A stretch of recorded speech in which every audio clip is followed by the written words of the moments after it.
Welcome to Magic Arcanum. I'm Ryan Gomez. Behind the scenes is Nicole Burdick, and we're so glad you're here because it's story time. And normally, story time is for talking about the story behind Magic the Gathering.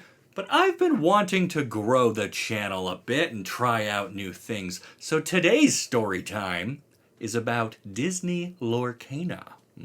This family-friendly collectible trading card game will feature your favorites from Disney's massive roster of characters, but what will it play like?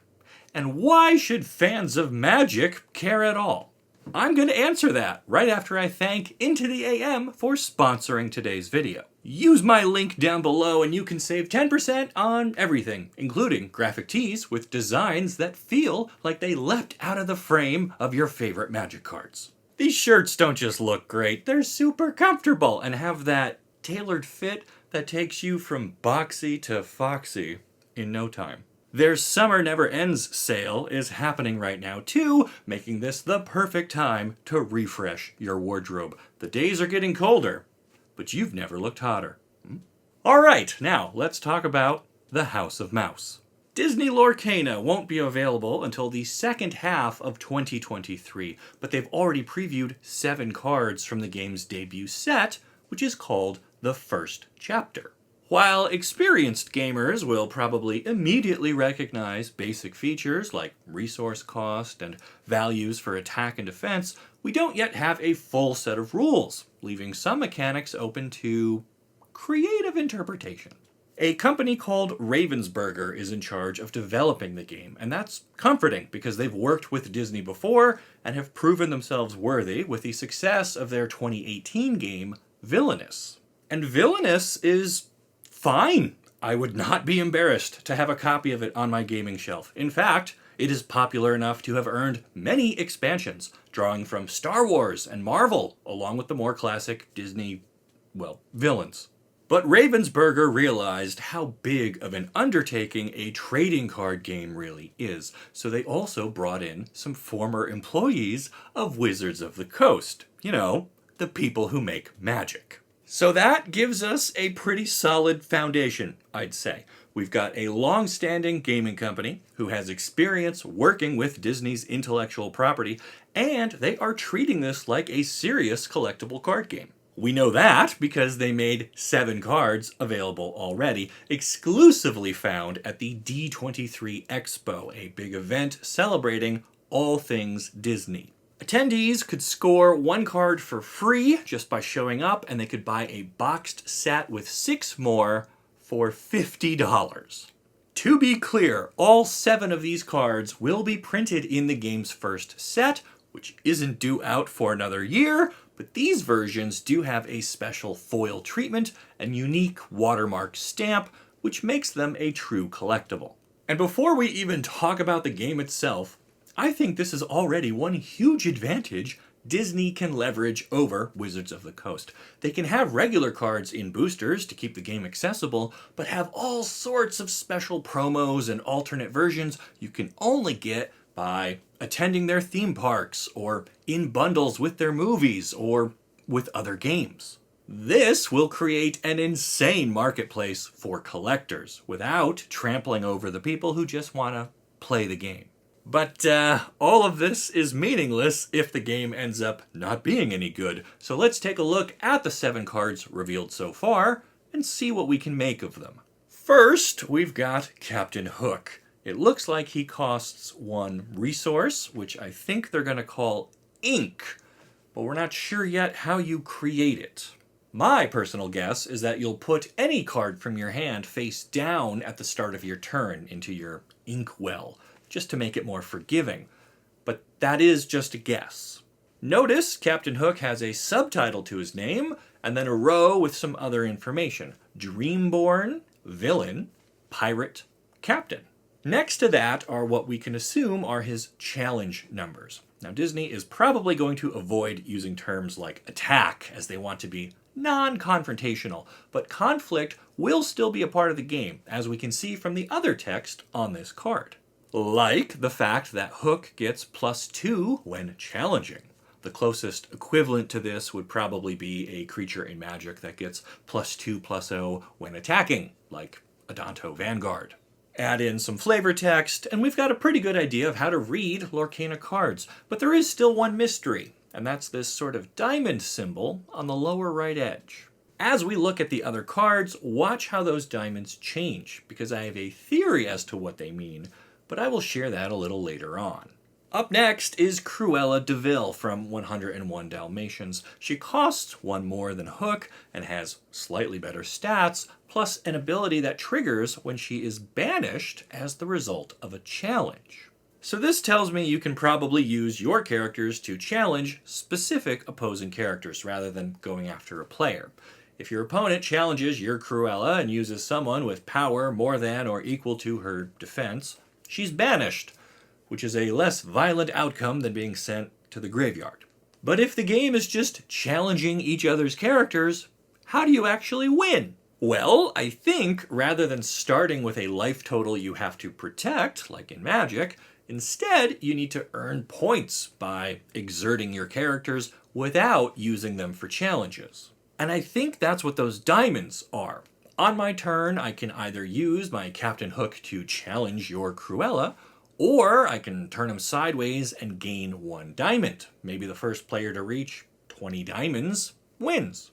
Elsa is our next card, costing 3 ink and being a little stronger than Cruella, but she's got our first activated ability. She can exert herself to exert an opposing character. Exerting seems to be tapping. If you tap your opponent's character, they can't challenge you with it, and they can't use it to generate Dreamstones, or whatever they end up calling it. This makes me think turns are going to go back and forth with each player getting to initiate challenges or activate abilities until everyone is exerted or has run out of stuff to do. Now, you might have noticed that the 3 characters we've looked at so far each have a different colored stripe through their middle and an icon tucked up under their name. So this implies different teams or factions, but we don't see that reflected in the ink cost. So what stops you from putting all the best cards in your deck, regardless of faction? Well, there was a game I really liked that had a good answer for this. It was Versus System, and it used team-ups. Smaller characters could team up to attack a bigger character by pooling their stats together, but only if they shared a team affiliation. So X-Men could only make team attacks with other X-Men, Avengers with Avengers, and so forth. There were other ways to make team-ups happen cross-faction, but you had to build your deck with that in mind. My bet is we see something similar here. You can put any characters you want into your deck, and you'll always have the right ink to play them, but if you want to win challenges against bigger characters, you probably need some synergy between the characters in your deck. There are other things that make challenges more, well, challenging. Take a look at Robin Hood, who says on your turn he has evasive, which means he can challenge other evasive characters. This reminds me of flying from Magic, or elusive from Legends of Runeterra. The evasive keyword will put restrictions on who can challenge who. And Robin Hood mentions an opponent, which means the game is designed with multiplayer in mind right from the start. Also note that Robin Hood is our first character with 2 of those diamonds on the right edge. Our next character is Stitch, who has even more diamonds and a lot of other interesting text. He's got an ability called Shift, which lets you pay just 4 ink instead of his printed 6 if you play him on top of a Stitch character. This makes me think we'll see lots of different versions of popular characters at different costs, but maybe you're only allowed to have one version of somebody in play per name, forcing you to make some choices in your deck building. Stitch seems to get around this by letting you mutate the extra copies of himself, which could make for a unique style of deck all on his own. The last of the characters that came in the promotional box set is Maleficent, as a monstrous dragon. Again, this reinforces the idea that we'll see different versions of characters from across their own storylines. Maleficent has some of the biggest stats we've seen yet, along with her hefty ink cost, but she gets to straight up banish someone when she enters play. with no challenge required. Now, in Magic, you can get a similar effect for way cheaper, but if you're able to play any card as ink every turn, you're basically never missing your land drops. And I think the designers are okay with games going a little longer if it means players get to spend more time with their favorite Disney characters.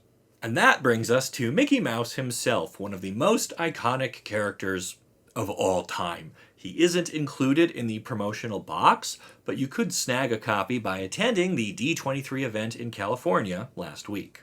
8 ink for a 5/5. Is that good? I have no idea. All I know is he's the only character we've seen so far with 4 of those diamonds, and he is evasive all the time, not just on your turn, like Robin Hood was. To me, this means he can challenge anyone, and rarely gets challenged in return, all while threatening to exert himself for a huge push on Dreamstones, or whatever the victory condition ends up being called. Those are the cards they've shown so far, but they've hinted at other card types as well. It won't just be characters. We'll probably see some iconic locations and events depicted too. Overall, I am very excited for this game. It might be a little more simple than Magic, but that makes it perfect for playing with my wife and daughter during our family game nights. And I can bling out my favorite decks all sorts of ways. You just know Disney's going to have some amazing promos and foil variations of characters from Star Wars, Marvel, and Tron.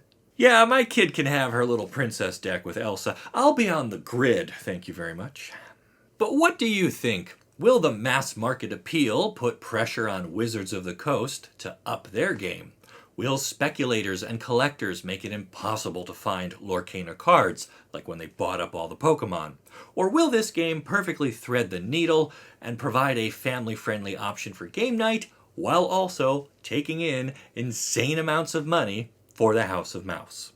I will just say this, Baby Yoda is definitely going to get a card, and if you don't think that is the next Black Lotus, I've got some Post Malone mixtapes I can sell you. Let me know if you're going to try out Disney Lorcana down in the comments, and then check out my link for Into the AM. Get yourself something magical to wear for your first game. Then make sure you like this video and subscribe to the channel so you don't miss the great stories you'll only find here on Magic Lorcana. Arcanum! I mean Arcanum! We'll see ya.